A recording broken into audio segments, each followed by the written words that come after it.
Assalamualaikum. This is lecture number 5 of chapter number 2 cost of accounting. तो आज हमने एक प्रॉब्लम के साथ में इस लेक्चर का आगाज करूंगा जो प्रॉब्लम बेस करता है इकोनॉमिक ऑर्डर क्वांटिटी पे बेस कर रहा है। ठीक है, तो जो हमने प्रीवियस लेक्चर में डिस्कस किया था इकोनॉमिक ऑर्डर। ठीक है, इकोनॉमिक ऑर्डर क्या है, उसकी मीनिंग क्या है, उसमें कौन से फैक्टर इन्वॉल्व हैं और उसका फार्मूला क्या है, तो ये सब कुछ मैंने प्रीवियस लेक्चर में डिस्कस किया है, जिसकी मैं लिंक आई है ऊपर आई कार्ड में भी शो हो रही होगी, तो आप वहाँ से वो प्रीवियस लेक्चर देख सकते हैं। तो बिना देर किए हुए हम अपना प्रॉब्लम के जानिब चलते हैं कि वो कैसे सोल्व होगा, कैसे किस तरीके से सोल्व होगा, तो वो सब कुछ हम इस लेक्चर में देखते हैं। ठीक है, तो सबसे पहले हम देख लेते हैं प्रॉब्लम। सबसे पहले हम प्रॉब्लम को अंडरस्टैंड करते हैं कि ये सोल्व कैसे होगा। तो इसमें हम क्या क्या कैलकुलेट करेंगे, इकोनॉमिक ऑर्डर क्वांटिटी कैलकुलेट करेंगे, उसके बाद हमारी इकोनॉमिक ऑर्डर क्वांटिटी या number of order per year मालूम करेंगे, उसके बाद हम फ्रीक्वेंसी मालूम करेंगे। ठीक है, फ्रीक्वेंसी ऑफ ऑर्डर मालूम करेंगे और टोटल ऑर्डरिंग कॉस्ट मालूम करेंगे, उसके बाद हमारे कैरिंग कॉस्ट मालूम करेंगे और total annual carrying and ordering cost मालूम करेंगे। तो टोटल हमारे जो एफ तक स्टेप होंगे। तो हमें क्या क्या चीज़ मिली हुई है, टोटल एनुअल कंजम्पशन हमें मिली हुई है, purchase price of input unit मिली हुई है, ठीक है, एनुअल कैरिंग कॉस्ट मिली हुई है, ठीक है, और ऑर्डरिंग कॉस्ट पर ऑर्डर मिली हुई है जो 180 RS है। ठीक है, टोटल वैल्यू RS में है। तो सबसे पहले हमें ये परसेंटेज कैरिंग कॉस्ट का परसेंटेज मिला हुआ है 12%, तो हम इसे ठीक है वैल्यू में चेंज कर लेते हैं। वैल्यू में चेंज करने के लिए क्या है, तो एनुअल कैरिंग कॉस्ट, ठीक है, जो हमने यूनिट परचेज किए हैं, कितने परचेज किए हैं 25, तो उसे हम 25 का 12% निकाल लेते हैं। 12% कैसे निकालेंगे, 12 ठीक है डिवाइड कर देंगे 100 से और मल्टीप्लाई कर देंगे 25 से।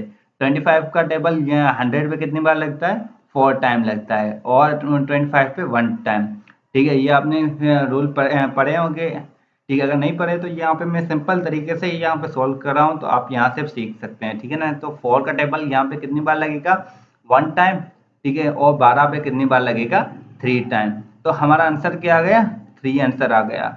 तो हमारा एनुअल कैरिंग कॉस्ट कितनी हो गई पर यूनिट, 3 पर यूनिट हमें मिल गई। ठीक है, पर यूनिट हमें मिल गई है, पर यूनिट के 3 रुपये पर यूनिट कॉस्ट हमें मिल गई। तो हम अब सबसे पहले भी मालूम करते हैं हमारा ए में क्या है, economic order quantity. Economic order quantity मालूम करने के लिए है हमारे पास फॉर्मूला है इसका भी। ठीक है, वो उसका फार्मूला ठीक है अंडर रूट, ठीक है 2AO। ए मतलब एनुअल कंजप्शन हमारी, ओ मतलब हमारा ऑर्डरिंग कॉस्ट, ठीक है ना, जो हमारा 180 मिला हुआ है। ठीक है ना, और हमारी सी, ठीक अपॉन सी जो हमारे पास कैरिंग कॉस्ट मिली हुई है, हमारा जो हमने मालूम किया सी। ठीक है, तो हम इसे वैल्यू पुट कर लेते हैं। वैल्यू पुट करेंगे तो हमें हमारा आंसर मिल जाएगा इंशाल्लाह। ठीक है, मल्टीप्लाई कर देंगे। ठीक, एनुअल कंजम्पशन कितनी है हमारे पास, 48,000। ठीक है, मल्टीप्लाई कर देंगे 180 से और डिवाइड कर देंगे 3 से। 3 का टेबल यहाँ पे 1 टाइम लगा और यहाँ पे कितनी बार लगेगा, 60 टाइम। 18 पे 6 टाइम और 0 का 0 आ गया। ठीक है, इससे मल्टीप्लाई कर दें और 16 से मल्टीप्लाई कर दें तो हमारे पास कितनी वैल्यू आ जाएगी, अंडर रूट में हमें वैल्यू मिल जाएगी। ठीक, आप कैलकुलेटर की मदद से सॉल्व कर सकते हैं इसे। ठीक है, 4, ठीक है, ये हमें वैल्यू मिल गई है। ठीक है, ये हमें टोटल वैल्यू मिल जाएगी। ठीक है, तकरीबन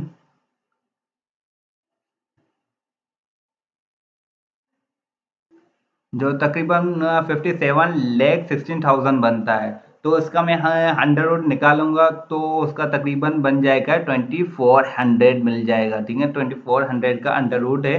ठीक है, 57,60,000 का अंडर निकालेंगे तो आपको क्या मिल जाएगी कि हमारी इकोनॉमिक ऑर्डर क्वांटिटी मिल गई, EOQ हमें मिल गया। तो हमारा ए सोल्व हो गया, जिसकी वैल्यू हमें क्या मिल गई, 2400 हमारा ऑर्डर साइज मिल गया।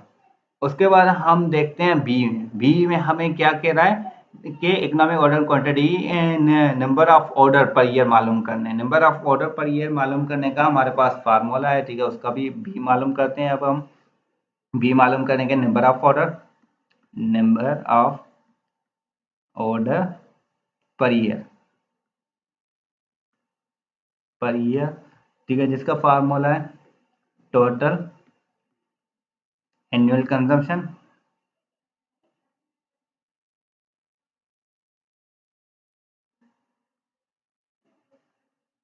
और डिवाइड कर दें आपका ऑर्डर साइज से। ऑर्डर साइज जो हमारे पास मिला हुआ है ये, ठीक है, तो हमें सिंपली इसको वैल्यू पुट करेंगे, सॉरी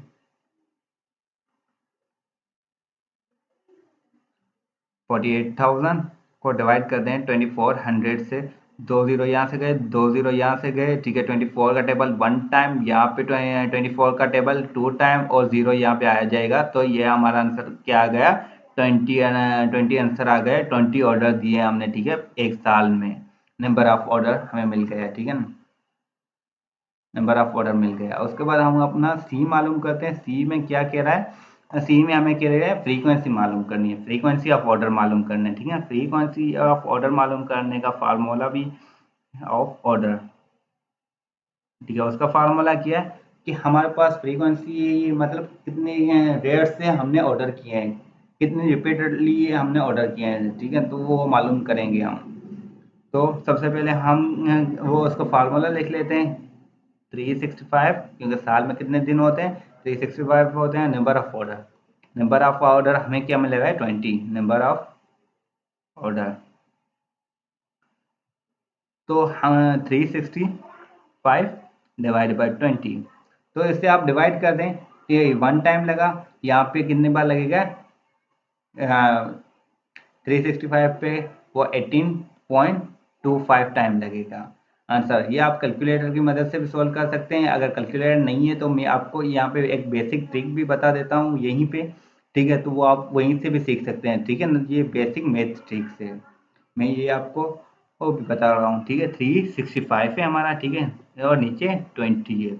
तो आप पहले जीरो को समझे नहीं है, ठीक है, तो 2 का टेबल यहाँ पे कितनी बार लगेगा, 1 टाइम। यहाँ पे कितनी बार, 3 पे गणे, 3 पे कितनी बार लगेगा, 1 टाइम, ठीक है। 1 चला गया, यहाँ पे कितना हो गया, 16। 16 पे कितनी बार लगता है 2 का टेबल, 8 टाइम, ठीक है। बाकी बचा 5। 5 पे तो कितनी बार 2 का टेबल लगेगा, 2 टाइम। बाकी बचा 1, ठीक है, 1 बाकी 1 बचा। 1 को हम पॉइंट देंगे, यहाँ पे पॉइंट दिया हमने, और पॉइंट के बाद ये कितने हो गए, 10। 10 पे कितनी बार लगेगा, 5 टाइम।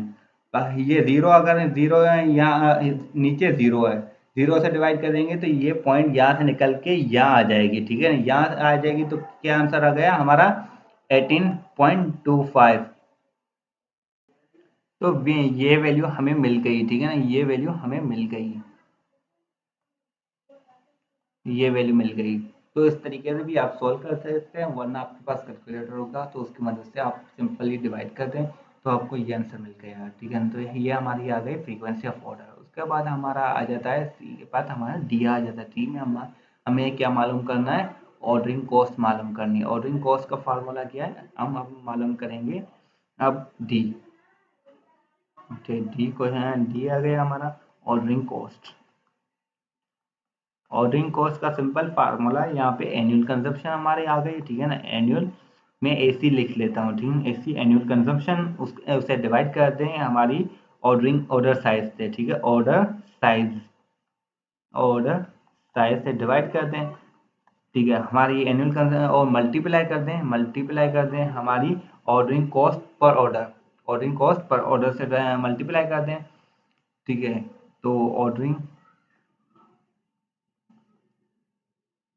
कॉस्ट पर ऑर्डर, पर ऑर्डर हमारी कॉस्ट कितनी आ रही है उसे मल्टीप्लाई कर देंगे तो आपको ये सिंपल ऑर्डरिंग कॉस्ट मिल जाएगी। तो हम वैल्यू पुट करते हैं, हमारी 48,000 हमारी एनुअल कंजम्पशन है, और हमारा ऑर्डर साइज कितना है, 2400 है, ठीक है, और मल्टीप्लाई कर देंगे 180 से, तो हमें आंसर मिल जाएगा। ये 2 जीरो यहाँ से गए, 2 जीरो यहाँ से गए, 24 पे 1 टाइम, यहाँ पे कितनी बार लगेगा, 2 टाइम, तो ये हमारा 20 हो गया। 20 दो जीरो, ये जीरो ये, तो सिंपल हम यहाँ पे 2 जीरो लगा लेते हैं, ठीक है, 2 जीरो लगा लेते हैं, मल्टीप्लाई, और 2 को मल्टीप्लाई करेंगे 18 से, 18 टू द कितना हो गया 36।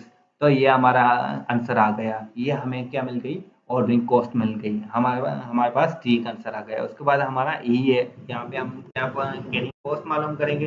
कैरिंग कॉस्ट का भी फार्मूला सिंपल है, ठीक है, बिल्कुल सिंपल है, बिल्कुल ईजी है। टोटल, ठीक है, कैरिंग कॉस्ट का फार्मूला क्या है, ऑर्डर साइज डिवाइड कर दें आप उसे 2 से और मल्टीप्लाई कर दें carrying cost per unit, per unit per annum, ठीक है, पी ए लिख लेता हूँ पर एनम, ठीक है। तो उससे आपका क्या मिल जाएगी, हमारी टोटल कैरिंग कॉस्ट, ठीक है। तो हमारा कितना कितना ऑर्डर साइज है, 2400 हमारी टोटल ऑर्डरिंग कॉस्ट है। और मल्टीप्लाई कर दें, डिवाइड कर दें 2 से और मल्टीप्लाई कर दें 3 से। तो यहाँ पे 2 का टेबल यहाँ पे कितनी बार लगेगा, 1 टाइम। यहाँ पे कितनी बार लगेगा, कितनी बार लगेगा आप बताएं। 1 1 टाइम 2 का टेबल 2 पे कितनी बार लगता है, 1 टाइम। 4 पे कितनी बार लगेगा, 2 टाइम। और 0 2 यहाँ पे आ गए, ठीक है। तो यहाँ पे हम 2 0 लगा सकते हैं। और 12 3 था हमारा 36, ये क्या आ गई हमारी, और टोटल कैरिंग कॉस्ट आ गई। टोटल कैरिंग कॉस्ट हमें मिल गई। तो अब फाइनल में हमारा जो एफ है, तो हम उससे मालूम कर लेते हैं एफ में क्या कह रहा है। एफ में बेसिकली मांग क्या रहा है, तो हम वो देखते हैं। Total annual carrying and ordering cost at economic order quantity. Economic order quantity पे हमारी टोटल एनुअल और ऑर्डरिंग कॉस्ट क्या आ रही है, ठीक है। हम एफ मालूम कर रहे हैं अब। टोटल एनुअल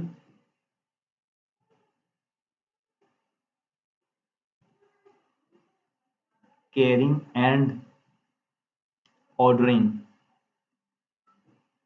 ठीक है, ordering cost at economic, E O Q, economic order quantity में जो हमारी टोटल कैरिंग कॉस्ट और ऑर्डरिंग कॉस्ट क्या आ रही है, ठीक है। तो वो से मालूम करने का फार्मूला भी सिंपल है, √2 AOC, ठीक है। तो हमें ये सिंपल वैल्यू पुट करेंगे तो हमें ये आंसर मिल जाएगा, ठीक है। तो हमारी टू रख लें।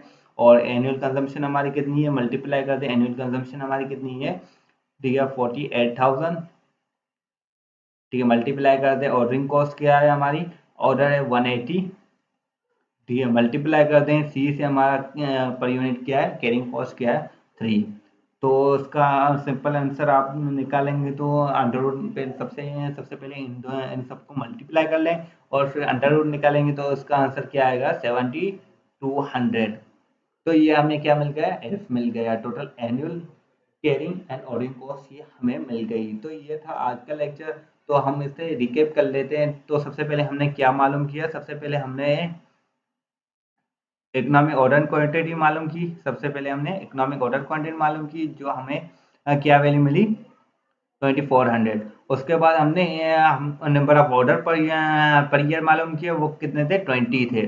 उसके बाद हमने फ्रीक्वेंसी मालूम की, वो 18.25 थी, ठीक है। हमने फ्रीक्वेंसी मालूम की।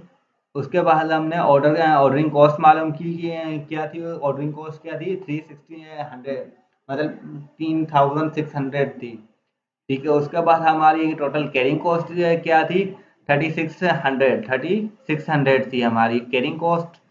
उसके बाद हमने total ordering and carrying cost मालूम की, वो क्या बनती है, 7,200 बनती है, ठीक है। तो ये था आज का लेक्चर। आपको कुछ भी समझ में ना आया हो तो आप कमेंट सेक्शन में पूछ सकते हैं। इंशाल्लाह हम आपकी क्यूरी को सोल्व करने की कोशिश करेंगे। इंशाल्लाह फिर मिलेंगे एक न्यू लेक्चर में एक नए टॉपिक।